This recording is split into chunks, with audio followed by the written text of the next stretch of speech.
A squat hold is an isometric hold on our lower body. We really want to get this right so we really activate and around our quad muscles and our groin areas. So from the starting position, feet are outside the hips. From here you're going to sit down, keep your knees pushed out. When we get down to parallel, so our hips are in line with our knees, we pull our elbows just inside the knee and we use our hands to lever them out and really create some tension around our hip and groin area as well as our quads.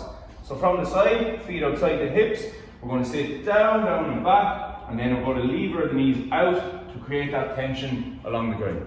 And that's a squat. An RDL hold, Romanian deadlift, is a hold where we're going to create tension on the hamstrings and hold in position to get the blood flowing in the area. So our starting position is going to be feet shoulder width apart. We're going to unlock our knees here and we're going to hinge our hips back and back until we feel our hamstrings engage. We're going to hold this position then for as long as time specified and then stand back up. From the side, shoulder width feet apart, unlock our knees, hips go back, and our knees stay where they are. We're going to keep our feet planted down and hold this position for as long as specified. You should really feel it on your hamstrings. If you're not, just try and push back further with the hips. If your knees start to drift forward, we're starting to load our quad muscles and it becomes more of a squat type movement. So to really engage the hamstrings, we keep our knee directly over our ankle and really hinge the hips back in the movement. And that's your RDL hold. Spiderman to Windmill is a great dynamic warm-up exercise. We use that to get some leg and upper body warm-up done to get the blood flowing in the total body. Starting position, push-up position, foot comes up outside your hand. You're going to sink your hips towards the ground, so sink them down. The same hand as the foot rotates up towards the roof and you follow with your eyes. After that, bring the foot back, alternate onto the opposite side, sink the hips. Same hand again, rotate the spine and repeat. And that's your spine. A prisoner squat is a simple squat variation where we're going to keep our hands out as if we're handcuffed. From here, we're going to sit down in the squat position and then drive back up. So feet outside the hips, toes slightly pointed out, arms out, squat down and drive up. And that's your prisoner squat. Squat jumps are a lower body plyometric exercise, so they're explosive in their nature. This is really going to get the heart and lungs working and you really feel it in your legs. Starting position, our feet are outside your hips. From here, you're going to take a small bend and you're going to jump and then sit right down and jump again. You want to land on the heel with a soft knee so your hips are able to go straight down rather than landing with a stiff leg and getting impact on the knees. So from the side, feet are outside the hips. We're going to take a little bend, jump, back down, jump, back down. So you want to work through those as nice and quick as possible, keeping your feet in the same position. Focus on landing on the heel with a soft knee, allowing you to sit straight down and explode back up. And that's a squat jump.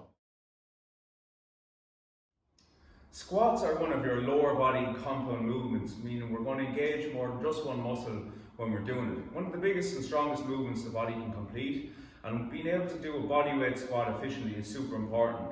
Our starting form should be feet just outside the hips to create some room for our hips to sit down into the squat. I like to keep my toes slightly pointed out, and most people will, to engage that extra mobility at the bottom of the squat. From here, we're going to sit back slightly and we're going to keep our knees tracking over the toe and sit down and then drive back up from the outside of the knee. From the side, feet just outside, toes slightly pointed out, and we're going to track that invisible line with our knee over the toes out at an angle to give our hips the space to sit down. So back, out, and drive up. To get a really good squat, we want to get this hip crease here in under the knee, which means we're breaking parallel, and then drive up and keeping our torso as upright as possible throughout the movement.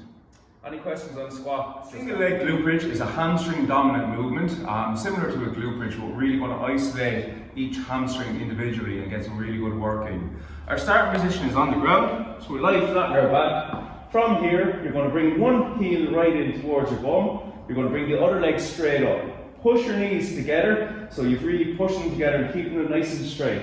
Lie flat on the ground. From here, you're going to push your hips up to the roof and keep everything where it is. So up, down, down. You'll really feel this on the hamstring of the leg that's on the ground. The opposite side then, knees together again, up, down, and that's called a single leg glute bridge. A squat hold is an isometric hold on our lower body. We really want to get this right, so we really activate in around our quad muscles and our groin areas. So from the starting position, feet are outside the hips. From here you're going to sit down, keep your knees pushed out. When we get down to parallel, so our hips are in line with our knees, we pull our elbows just inside the knee and we use our hands to lever them out and really create some tension around our hip and groin area as well as our quads. So from the side, feet outside the hips, we're going to sit down and back, and then we're going to lever the knees out to create that tension along the groin. And that's a squat. RDLs, or Romanian deadlifts, were created to allow us to train an eccentric movement on the hamstring under tension to get a really strong deadlift and really build up the hamstring strength. So our starting position for these is feet are about shoulder width apart. We're going to unlock our knees, and from here we're going to do what's called a hinge. So we're going to hinge our hips back towards the wall. So back, back, back, back, back. Keeping your chin tucked down so we have a neutral spine. I'll show you from the side in a moment. And you're going to pull back up. So it's back, back, back, back, and then pull up. From the side, feet shoulder width. You're going to unlock the knees, keep your chin tucked down, push back, back, back, back. Then pull the hips right through, and back again, and through. So that's your RDL movement, or Romanian. Calf raises are a nice simple exercise to activate our calf muscle on the back of our lower leg.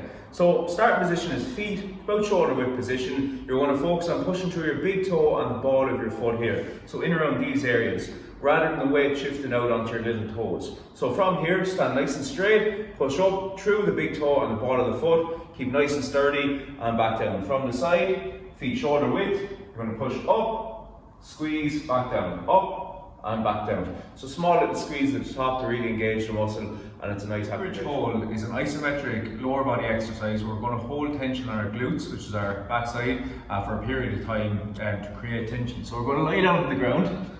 You're going to bring your heels right in towards your bum, lie on the ground, hands on the ground. From here, you're going to push your knees up and out towards the opposite walls, and your hips come up towards the roof. So it's up, out, and hold the top position, really pushing the knees out to create tension. So to show you from the front, lie down, heels in, hands on the ground, up and out, and hold this position and keep pushing the knees out to create tension along the side of the glute. And that's your glute bridge hold. A flutter kick is a lower abdominal core movement where we're going to engage our hip flexors throughout the movement and really work the lower part of our core. Your starting position is on the ground, lying on your back. I like to pull my knees into my chest, which means our lower back is on the ground. From here, you're going to push your feet out about 6 inches off the ground and keep your toes pulled back towards you. This engages our hip flexors, which is the driving force behind the movement. From here, feet come heel to toe distance, up and down, keeping the toes pulled back throughout, and you work for the prescribed time. This is called a flutter kick. Cycling the legs is a great way to alternate on your lower body hip flexors and lower core. So our starting position is lying flat on the ground.